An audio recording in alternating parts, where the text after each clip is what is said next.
Ibu rumah tangga loro gak tega ndelok cucian numpuk segunung. Biasane aku iki tangi jam 4.30. Lah, mau iki aku tangine jam 5 lebih, guys. Maafkan aku sing saiki iki mbangkong, soalnya apa ndasku iki cemut-cemut munyer. Alhasil aku kawanen tangine. Meskipun mumet, aku tetep ae tangi, guys. Soalnya anakku mari ngene sekolah, bojoku katene kerja. Menehi lek aku gak masak piye pas kate mangan opo, lek luwe pas piye, ngono lho jareku. Mari segone mateng, jangane mateng, mari ngono aku langsung nyekel piring dan langsung mangan, guys. Soalnya aku selak ngombe obat ben gak nemen-nemen ngelune.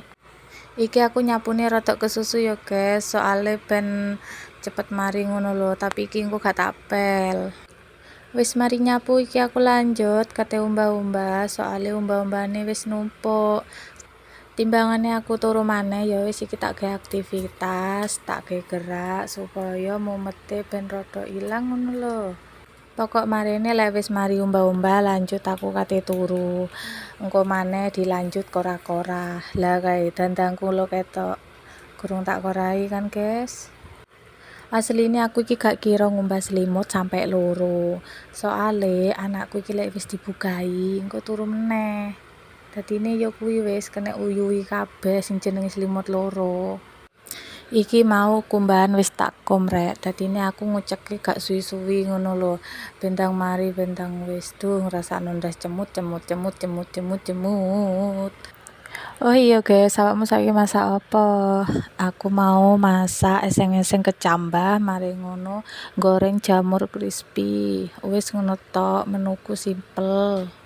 Untunge iki aku dek ingin duwe video sing kemarin-kemarin yo guys, dadine enak kena diedit, mari ngono di voice over. Lek pas aku gak tangi piye jal sing jenenge kumbahan iki.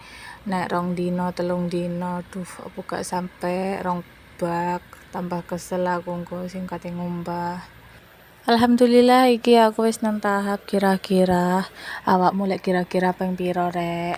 Nek aku ngono lek kira-kira ping 2. Iki ngono mau videone tak skip, dadine iki mek kira-kirae sepisan yo.